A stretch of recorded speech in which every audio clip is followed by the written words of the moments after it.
Alright guys, I got a video. I know a lot of guys claim that they can do cheap deletes, you know, and based on which tuner you use and which delete kit you use. I have something to show you guys or tell you guys about. So there's a couple other videos that may reference this, but I'm claiming maybe a little more than they did. So I've got a 13 Cummins, and I bought it with a check engine light for the NOx sensor, and that's like a $900 sensor. And so rather than trying to buy a $900 NOx sensor to get rid of my check engine light, I figured that I would delete it, that and they run better and get a little better fuel mileage. So I'm claiming that you can do a free delete in quotations, because it's obviously I still have my EGR system here, but a free delete on a Cummins 6.7 by doing a couple things.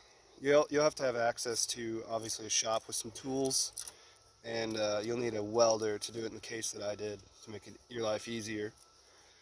So I can start off. I had a buddy that had a 14 Cummins that he used Race Me to delete his pickup, and obviously there are videos, that's how I got or knew what I was doing, that show you how you can purchase an extra VIN unlock code to delete another vehicle.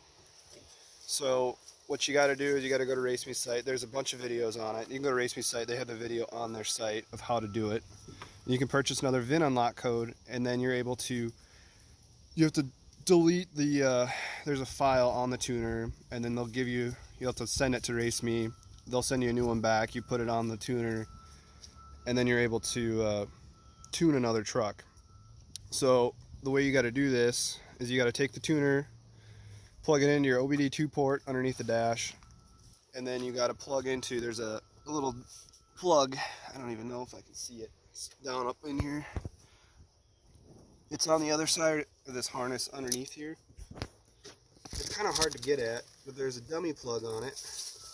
You have to pull the dummy plug off and plug into it. And obviously there's videos that show this. And then you're able to install the tune. Pretty easy. But what I ended up doing, instead of doing a full EGR delete for now, just because I was in college at the time and didn't have money, is I pulled apart the EGR. I ripped the plunger out of here, so there's no plunger. I unplugged all of the sensors on the other side. I'm trying to remember if there's any. Like I said, there's a video that will show more of this. But I unplugged any of the sensors that needed to be unplugged for the EGR system. Just so that way it's not operating. It is still on the truck, but it's not operating.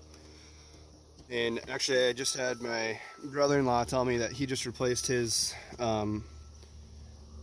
grid heater, and he said that thing was clogged, and so I feel like I probably will need to do the same. But anyhow, so once you get the tune installed, you unplug all your EGR, you take out the plunger or the spring. I think I took out the spring, I didn't take out the full plunger. Take out the spring for the EGR,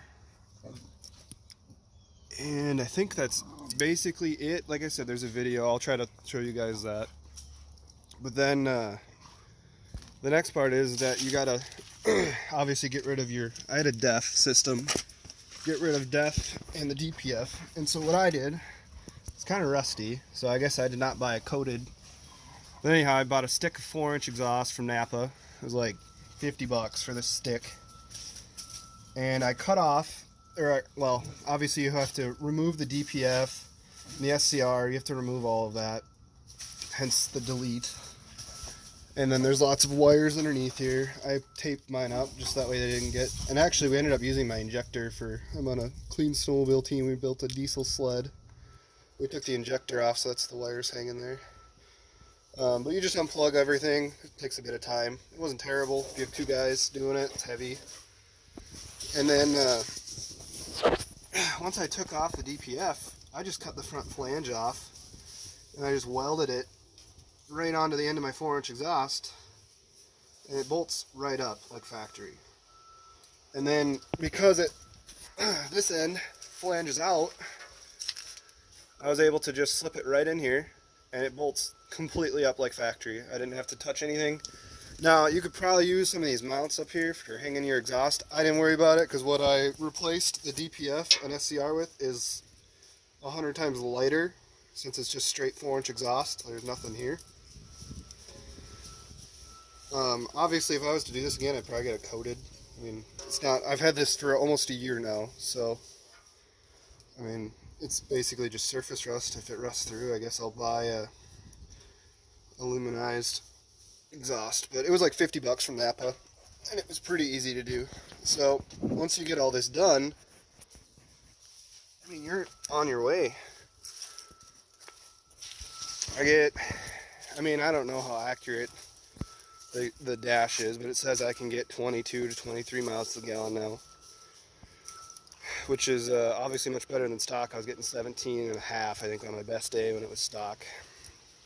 I am running the 200 horse from Race Me, so before you guys knock me for running the 200 horse, I did some research on it. If you go to Race Me's site, Race Me offers a 200 horsepower tune, but it's a safe 200 horsepower tune. It's not something that's going to rip your trans apart, blow your engine up, need head studs. It's a safe 200 horsepower tune. So I went for it, and obviously if you're not going to be an idiot and, you know, doing 4th, 5th wide open throttle shifts, pulling a 10,000 pound trailer, you're not going to have issues, and I have not. I've had this tuned for almost a year now. I did it back in December. It's now October of the following year, and I've had 0 issues. I love the way it drives. I've pulled side-by-sides, obviously not crazy heavy, but pulled them thousands of miles, no issues. I pull snowmobile trailers. I got my boat. I mean, it's not crazy heavy, but it's not light. But I have yet to have any issues. I think I've put 20,000 miles on it since the tune. I have zero engine lights, no issues. I got 154,000 on it, but starts up awesome. It's got a couple extra things that you can do with the tuner, which you'll be able to see, but I'm extremely happy with it. And the best of all is we had 150 bucks for the delete, or the extra VIN unlock. I paid 50 bucks for the exhaust pipe, and then I brought in the DPF and SCR and got about all of that money back.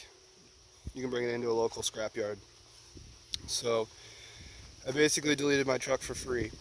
So for any of you guys interested, you can ask me about it, but hopefully I was descriptive enough for you guys so you can do it yourself. I figured I'd also just tell you guys too. So obviously I do not have the tuner mounted in the truck. Since I use my buddy's tuner, you're not going to have the tuner. So whatever tune that you pick, you're going to be stuck at. So my only claim that why I want to do the 200 horsepower tune, you're going to get the best fuel economy with the higher tune, with the hotter tune. And then it gives it more power. I wanted it to have more power, a little more bark. Obviously it rolls coal, the other tunes do not, so I knew I'd be bummed if I couldn't. Not that I'm that guy that runs around and rolls coal over everyone, but if there's a day that I want it to blow smoke, I want it to blow smoke, and I've been told that any other tune they don't. But again, it's a safe tune. You're not running over 40 psi. You can look on Race Me's site if you don't believe me. I know that I have not hauled, huge skid steers or excavators or anything massive. So you guys, you can take what I say with a grain of salt, but I have had 0 issues with this truck being on the 200 horsepower tune. I love it, and I'm happy that I did it. And again, like, you can throw any tune that you want. I think they offer all the way down to like a 50 horsepower up to the 200. So you guys put whatever you want on it, but again, this is basically free to me to do. So I'm trying to remember if there's anything else I need to let you guys know. I'm not not sure. I mean, just reference the videos for the EGR when you're unplugging everything and that whole system. I know I didn't cover that, but there are way better videos. I'm just giving you guys an overall of what I did. Yeah, let me guys know what you think.